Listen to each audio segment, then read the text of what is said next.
Hola amics, què tal, com estem? Benvinguts al meu canal de mestre minimalista. En aquest vídeo parlarem del mètode Curly. Faig un vídeo del mètode Curly perquè algú m'ha preguntat que si no hi ha una manera més fàcil de fer aquest mètode, perquè ho veuen molt complicat.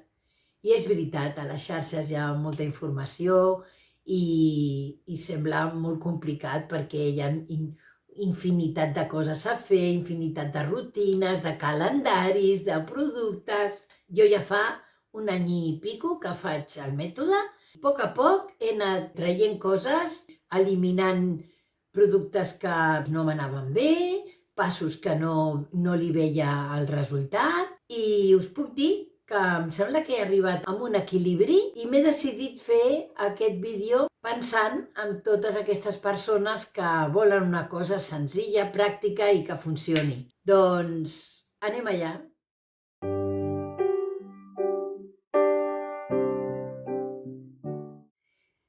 El mètode Curly bàsicament és un mètode que ajuda a regenerar el cabell. Per tant, no el cabell curly, no el cabell arrissat o ondulat, sinó qualsevol cabell. El mètode li va bé a tot tipus de cabells. Ja tinc un vídeo que parla d'això. Perquè, clar, si ens posem en el cabell productes que li diem no aptes perquè estan plens d'uns productes químics que s'acumulen a la fibra del nostre cabell i això fa que es perdi el risc, que estiguin més apagats, tinguin brillo i que, a més, no són gens dúctils. El cabell té molt fris i no es pot treballar bé amb ell. Ens anem posant cada vegada més productes d'aquests que ens deixen el cabell com ens agrada, amb brillo, suau, però això dura pocs dies. De seguida, quan passa l'efecte, tornem a tenir el mateix cabell i tornem a necessitar els mateixos productes. Per tant, es tracta de fer una neteja del nostre cabell i deixar que la natura torni a cuidar el cabell per si sola, sense res que li vingui de fora. I a tots els cabells els hi va bé, tant els llisos com els ondulats com els arrissats. El mètode Curly té molts passos, és evident, té una sèrie de passos que alguns són obligats i altres són opcionals. I encara que les Curlys no ho diguin, és veritat, hi ha passos que no són gens necessaris. Jo ho he pogut comprovar en el meu cabell. Anem a simplificar les coses i jo us explicaré el que jo faig. I si voleu vosaltres, ho proveu. Ara us aviso, Encara que feu el que jo faig, no vol dir que us vagi bé, perquè jo he tingut que provar molts productes abans no he trobat els que a mi em funcionen. Per tant, a vosaltres també us pot passar que un producte no funcioni no vol dir que no vagi bé el mètode. No, que no va bé és el producte. Per tant, heu de buscar el producte que us vagi bé i provar tantes vegades com sigui fins que el trobeu.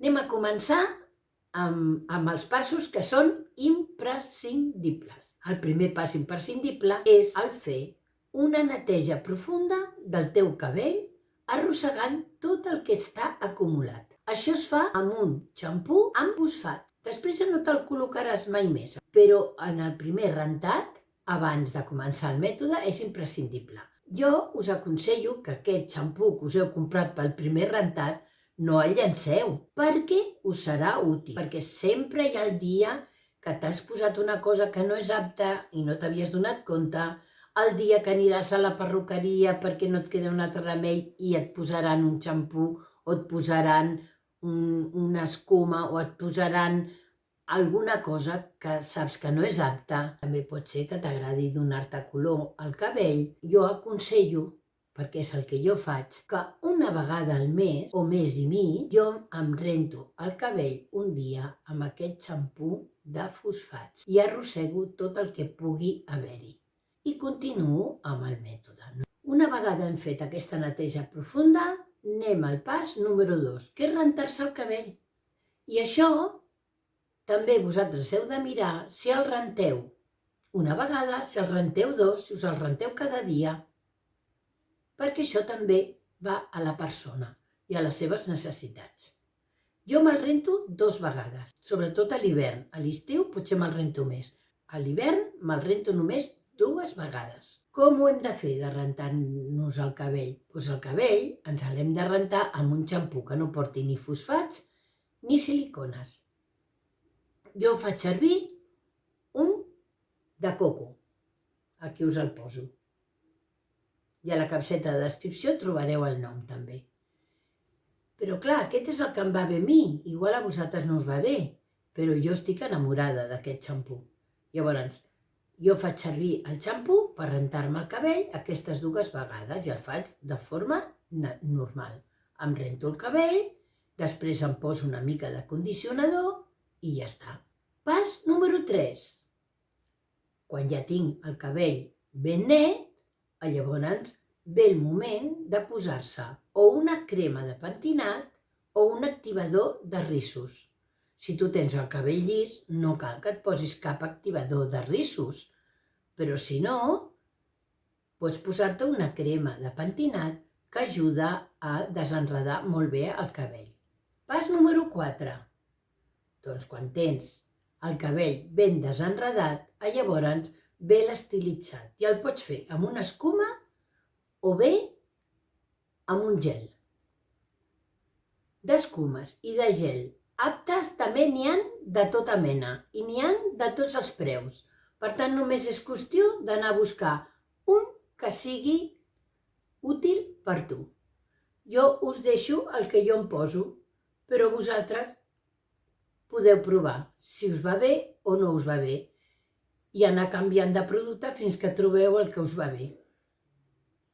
Juntament amb el producte hi ha una sèrie de coses que s'han de fer, com és a les crunys del cabell, a les que tenim el cabell curly, perquè a l'estilitzar el cabell el ris agafi forma i per tant amb les mans hem de pujar el cabell i estrènyer, apretar-lo per totes bandes fins que veiem que el ris es va formant. Naturalment, quan ja està, llavors ja hem de deixar de tocar més el cabell i l'últim pas és eixugar-lo. Com l'eixugo jo? Jo realment no me l'eixugo sempre amb l'assecador. Tinc un assecador, que aquí us el deixo també, que va molt bé, el de Bellíssima, i és estupendo, perquè directament és el difusor. Però jo tinc molt cabell i necessito molta estona. Per tant, jo me l'eixugo una mica, sobretot per la part de darrere, per la part que em fa més fred, però després me'l deixo assecar a l'aire.